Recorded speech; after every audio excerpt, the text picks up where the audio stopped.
weather radar information. Let's jump into it and get on the weather mobile. All right, there we go. Everything's working. Let's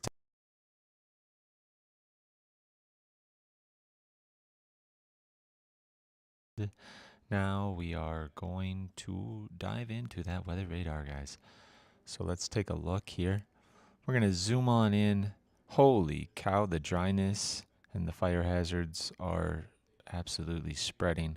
Let's go in down here to Texas and New Mexico, places like Wyoming, Utah, Colorado, Kansas, Oklahoma. My goodness, guys, look at this red. Look at this red. Amarillo, Roswell, Carlsbad, Plainview, Clovis, Albuquerque. Critical risk of fire danger. Let's read. Guys, central and southeastern New Mexico, Texas, Panhandle, northwest Oklahoma, a pronounced surface low south of a strong cold front will develop across the southern high plains Thursday, while a subtle mid-level shortwave ejects into the southern high plains by Thursday afternoon. Dry downslope favored flow with west to southwest winds of 15 to 25 miles an hour.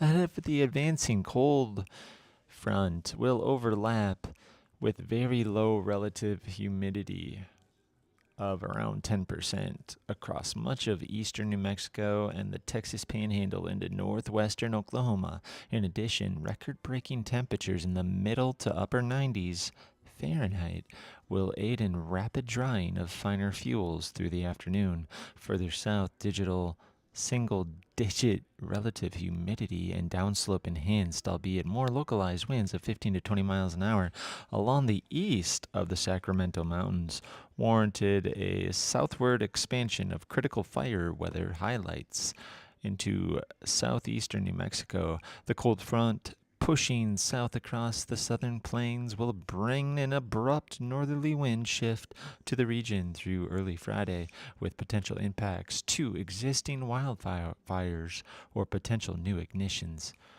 South central Kansas, a very dry boundary layer will be placed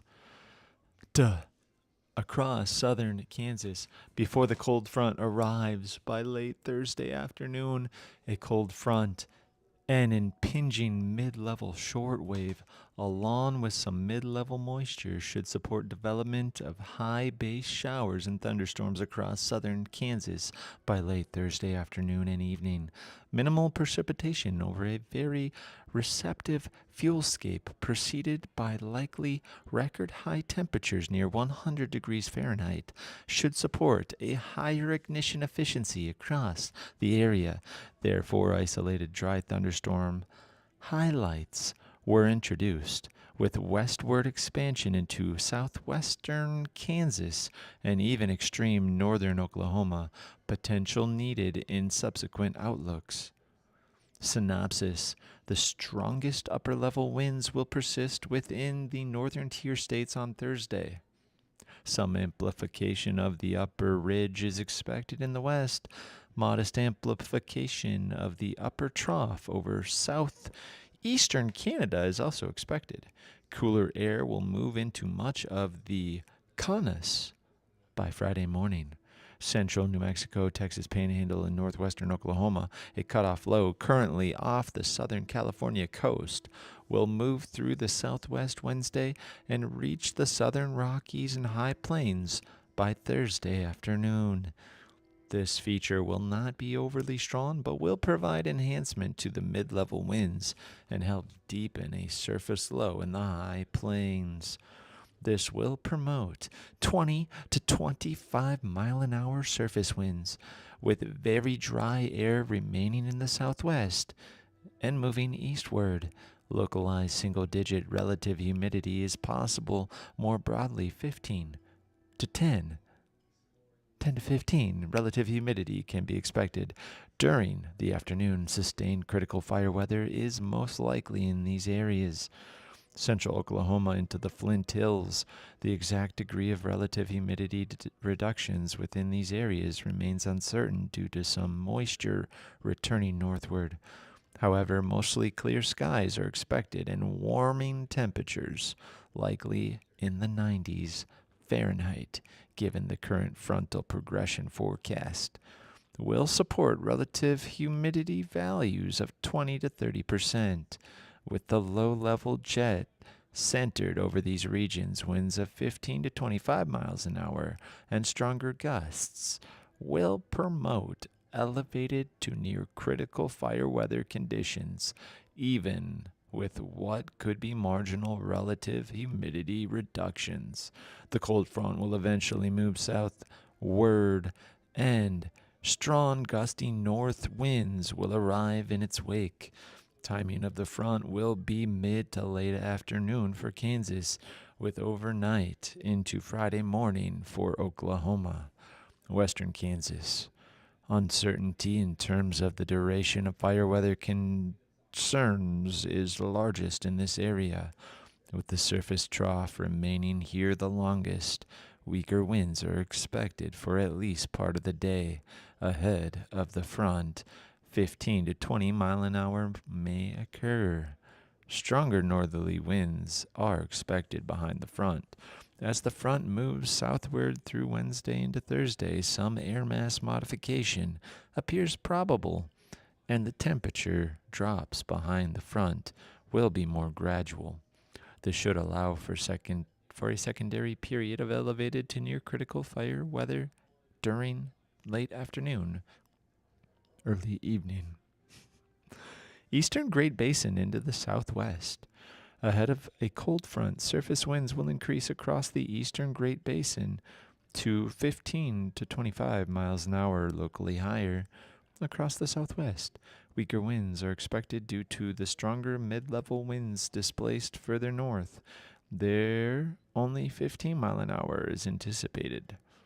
Elevated fire weather is forecast as fuels continue to dry.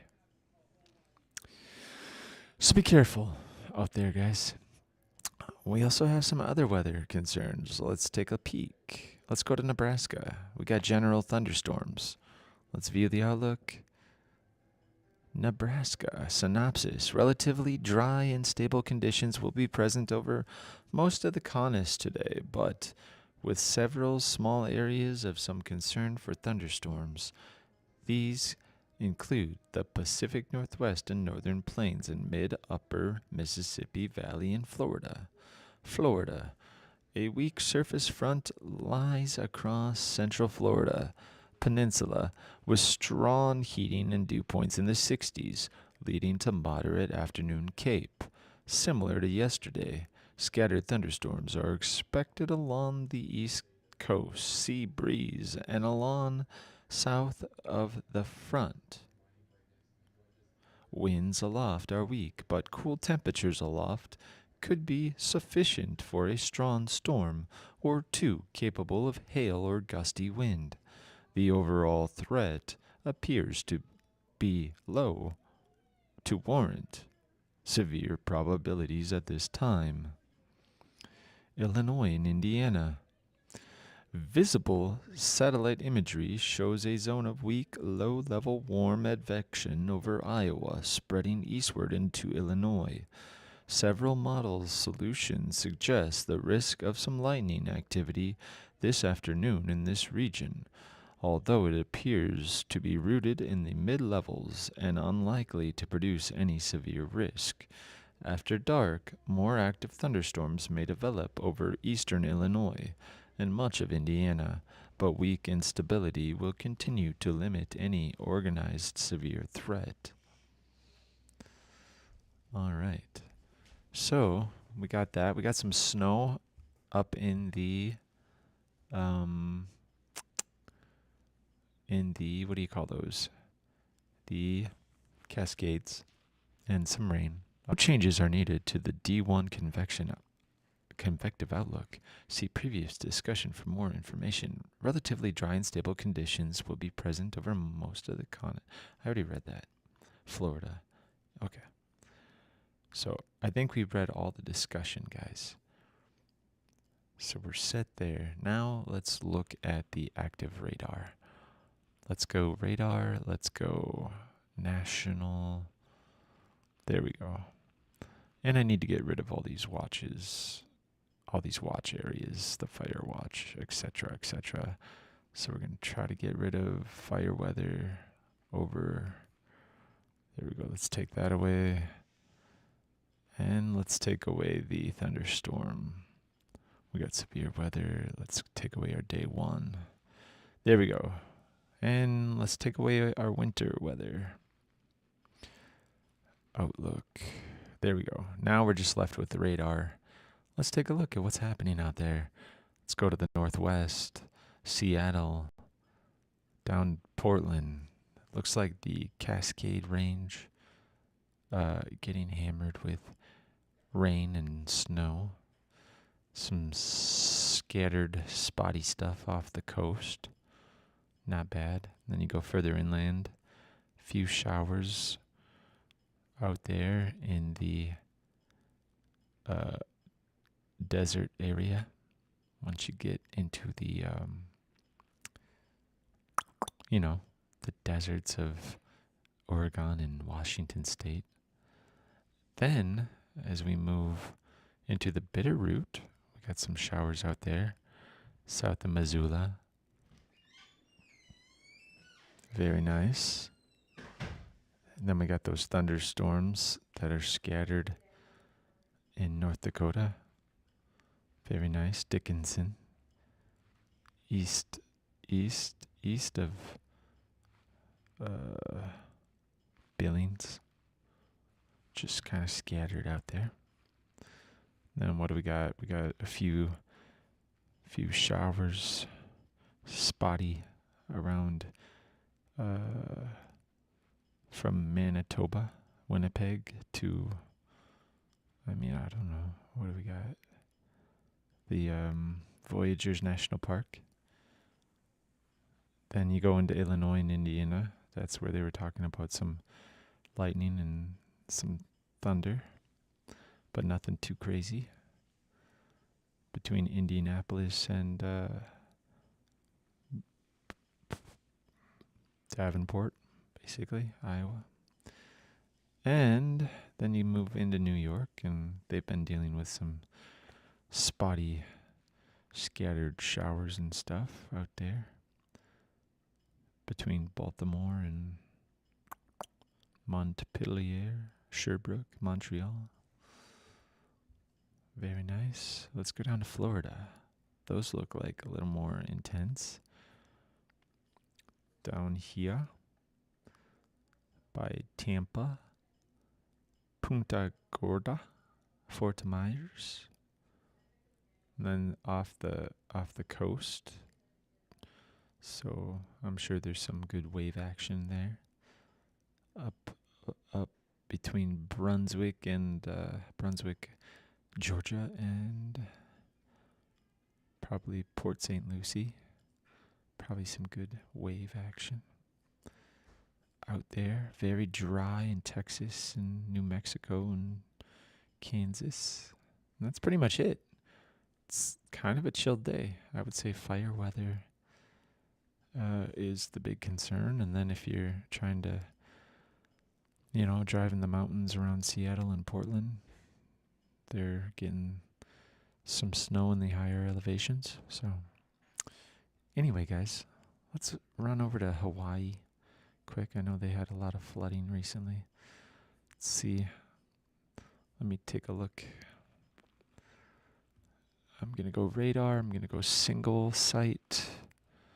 I'm going to go to the northernmost radar. Looks pretty decent. A few showers off the coast right now. Going to go to the Big Island. Let's see what we got down there. A few showers hanging around still. I'm going to go to the furthest south. Few showers off the coast. So that looks promising. That they're drying out a little bit. Let's run up to Alaska. We'll go somewhere around Anchorage. See how they're holding up. Don't see much in the way there. Let's go off the coast. Few showers out here in the Gulf of Alaska. Nothing crazy. Let's go way far away. Nothing happening there. Fairbanks. Not much. Let's go out towards Nome. Don't see anything. Let's go up into Canada. Let's go as far north as we can by Fort McMurray. Don't see much there. Let's go Edmonton. Don't see much there. Calgary. Don't see much there. Let's go Winnipeg. A little bit north of Winnipeg. Let's go further east. Looking good. Let's go Thunder Bay. Looking good. Let's go over to Toronto. Looks like some scattered stuff out there. Ottawa. Oh yeah, Ottawa's where you hit the money between Toronto and Ottawa. Let's go up to Quebec. Pretty good up there. Let's go to Newfoundland. Few showers out there by Corner Brook and Gross Mourning National Park. Let's go St. John's. Few showers out there. Nice. All right, guys. Well, that's pretty much all I got today. Hope everybody's nice and safe and dry and warm, but not too warm. Let's keep it a nice 72 degrees. And we will see you on the